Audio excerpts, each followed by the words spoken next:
Hi, boys and girls. Today we are going to practice making connections as we read. So, a connection is when something in a story reminds you of something that happened in your own life. It could have happened to a friend, a family member, and making connections helps us understand the story a little bit better and makes reading more fun. So, we're going to practice using the book Where the Wild Things Are by Maurice Sendak. So when looking at the cover, can we think about any connections we can make just from looking at the cover? Maybe we've never seen a monster before, but I look back here and you can see a little sailboat. Maybe you've been on a sailboat before. Maybe you never have been on a sailboat. Maybe you've seen a sailboat before. So it seems like based off the cover, we are going to be learning about a journey maybe. Maybe somebody may be taking a journey to a different place.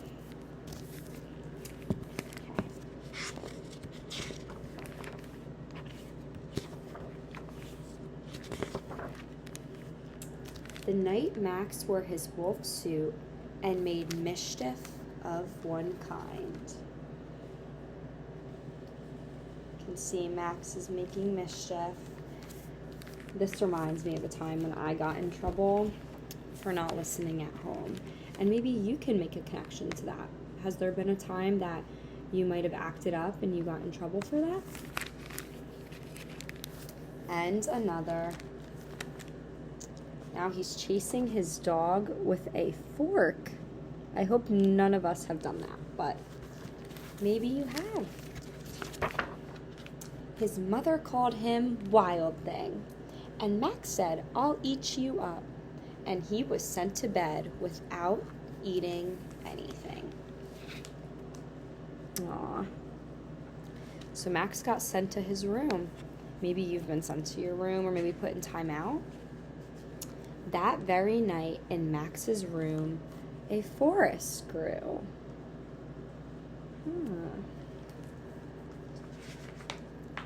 And grew.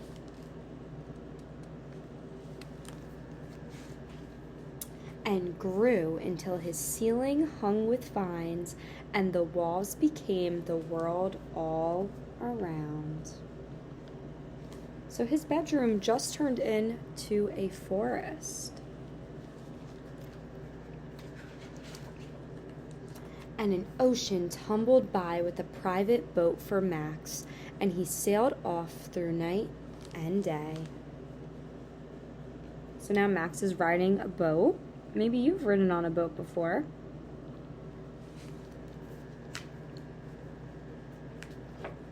And in and out of weeks and almost over a year to where the wild things are.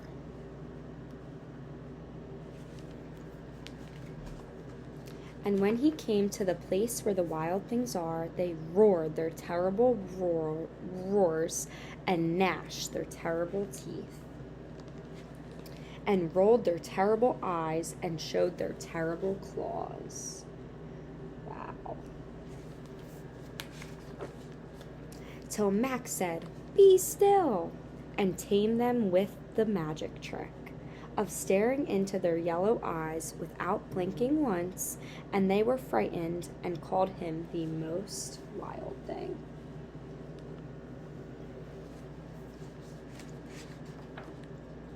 And made him king of all wild things.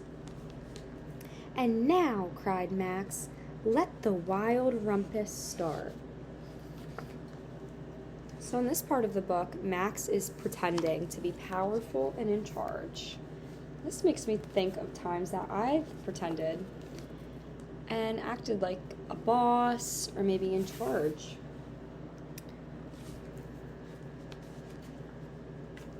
Here they are, they're dancing. If you have space at home, try to dance like the wild things. How do you think they may dance based off these pictures? Now they're hanging from trees. Maybe some of us like to go climbing on trees. And here he is, King Max.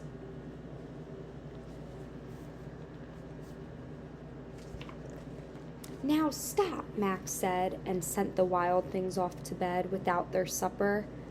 Notice how that connects back to how Max's mom did that to him. Max's mom sent him back to his room and he was left without any dinner. And Max, the king of all wild things, was lonely and wanted to be where someone loved him best of all.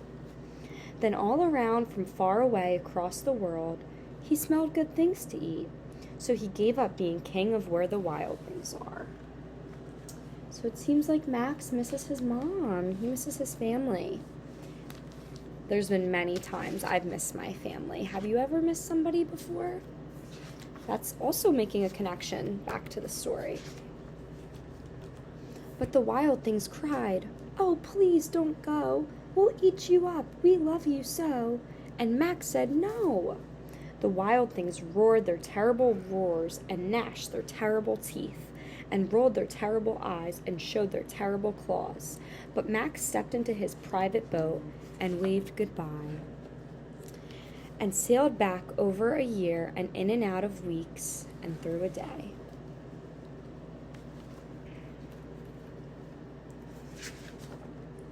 And into the night of his very own room where he found his supper waiting for him.